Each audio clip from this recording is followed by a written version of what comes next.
All right, so current AI models are convolutional neural networks, recurrent neural networks, long short-term memory, which is LSTMs, word-to-vec, transformers, and BERT. So convolutional neural networks are typically used for going through a domain of images. I mean, it's for any other case other than images, but the best case is images and video.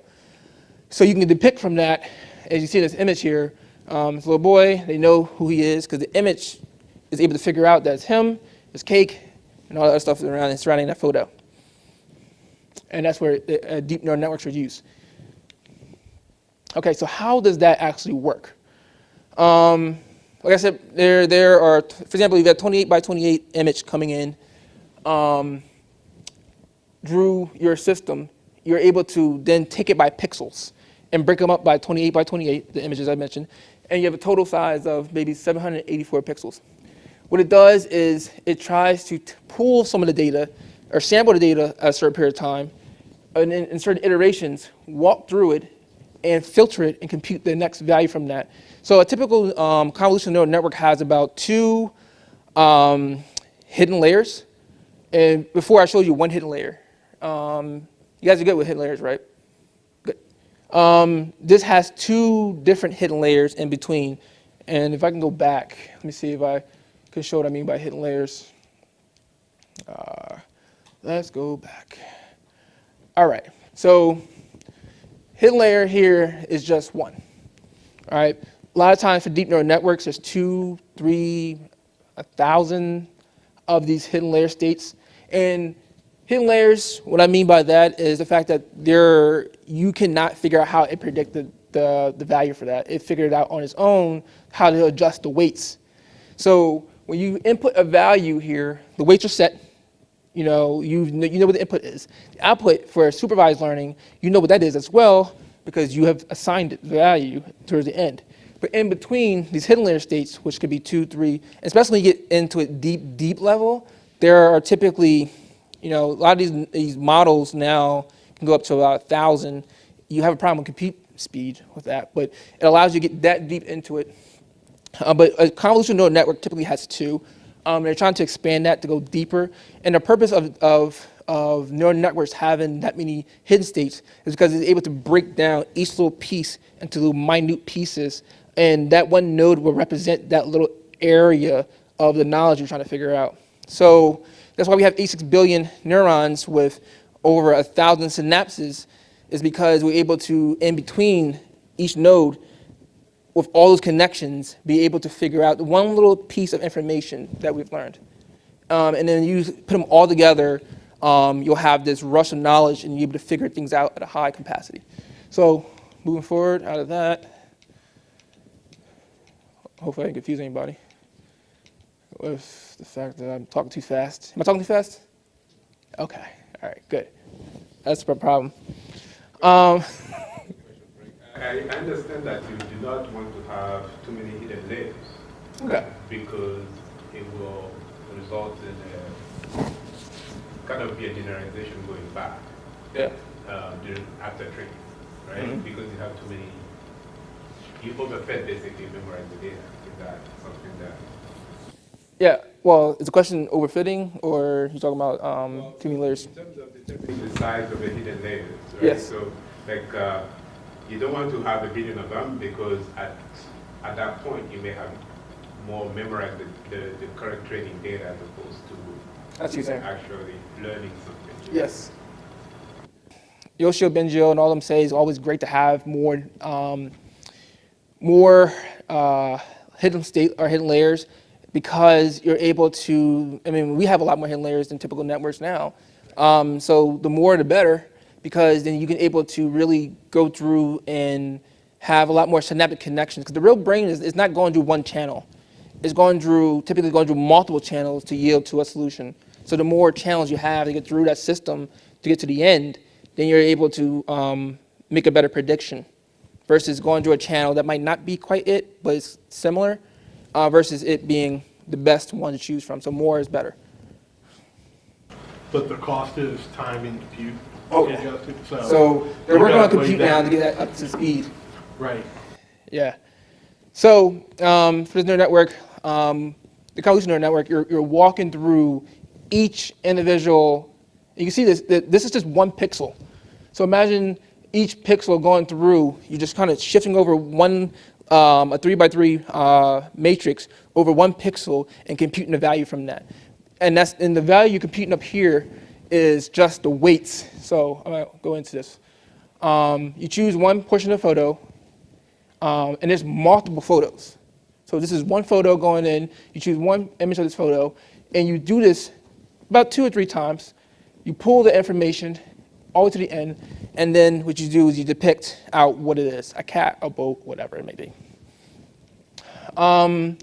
So that's going to show you kind of how the calculation works going through. It computes the value going across into a new matrix that would be the input for the next layer. And you'll do this for each node. So a convolutional neural network can have, as he had mentioned, it could have 2,000, 3,000 nodes in it, depending on the size of the photo. And that's why we try to compress the photos down as small as possible to help go through the system. So those 4K photos don't work too well.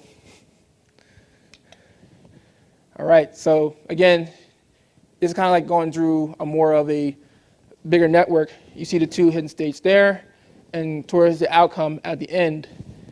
And again, those outcomes at the end, the matrix again is encoding, and the encoding is represented, when I talked about at the beginning, as a image of some sort. That's how it knows if it's a dog or not. I decode the value at the end to tell me what it was. So that is just for a convolutional neural network. Again, convolutional neural networks are good for photos. They can be used in a lot of different other ways to depict through sequence of data. All right, recurrent neural networks. This is going to get a little more in depth. Typically, these are used for sequence modeling. You're going to send in some value like a word hello, or it can be, and you can choose the size of sequence you want. It could be either down to object level, letters, words, sentences, phrases, whatever, or it could be sequence of events, whatever level you want to get to, you have to keep that consistent throughout the system.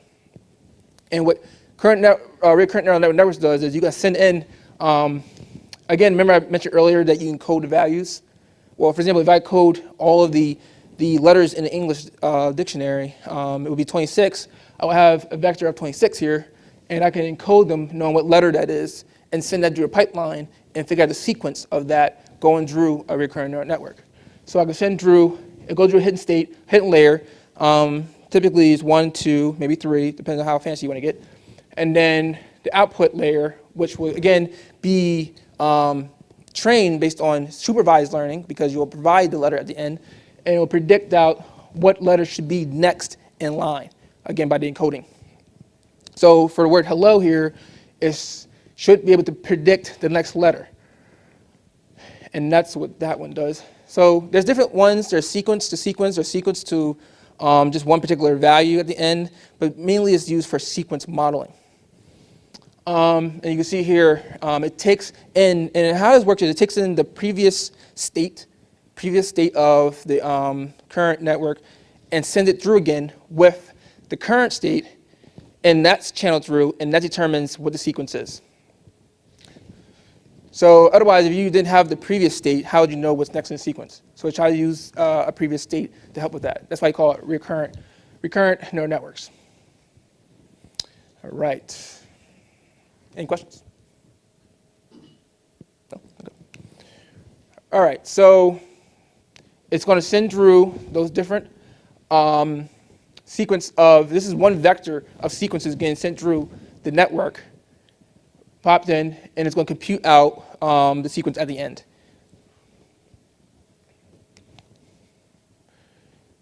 So again, one gate sends through, and basically wherever it computes from this one state is sent into the next state.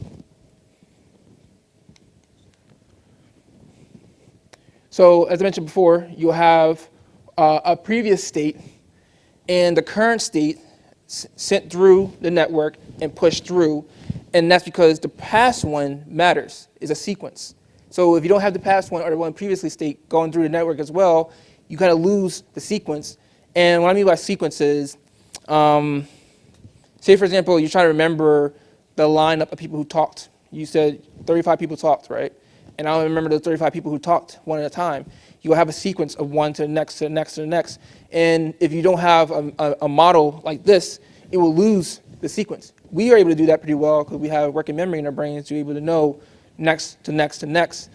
But this model here doesn't. So you have to train it to use the connections from a previous state into the next state in order to move into and compute the next value. So how does it handle the initial state when there is no previous? Oh, I think that value is just generally nothing. Okay. Yeah. And we're going to get into, all right, so encoding data. So see over here, you have these categories. And in order for us to categorize this, you can either do just regular integer encoding, or you can do one-hot encoding, which is this vector over here, this matrix. And the reason why a lot of people use this one versus this integer encoding is because here is a 1 in this large vector space. I know where it fits in. And that's why they use the one-hot encoding. Is this like where they're using like a softmax to pick out the greatest value in that vector? No, it wouldn't be a softmax. The softmax is usually typically used in the neural network. This is before a neural network stuff. This is actually just encoding the items that you're actually using. So for example, if I had a list of people, or here, the categories up here, self-employed, or legal gov, private, or whatever, that stuff there is, I need to be able to encode it so that when the computer goes through and do all its computations, it needs to decode that and know what it means. So that was done here before you do any modeling. And I kind of go into showing that a little more at a high level. Right, and I talked about decoding, so, I might as well get into this before we get into anything else. AGI, and one of the big issues with AGI is decoding, because much like our cells, we can't read our brains. You cannot read my brain, at least not now. Neuralink is working on this. But right now, you can't read my brain. Whatever I took in, I've encoded it, and only I understand it because it's been processed by me based on everything else I have learned. Right? So that's specific to myself. So when you think of a machine doing the same thing, it's taking the same concept of encoding, but we have now right now in current concept of AI, we have a decoding process that when we put in something, we do the whole encoding before it goes to the system. Encoding before it goes to the system, so that when we get the answer from out of it, we can decode it then. The problem with AGI is encoding is happening inside the system. And that's something we kind of have to figure out moving forward.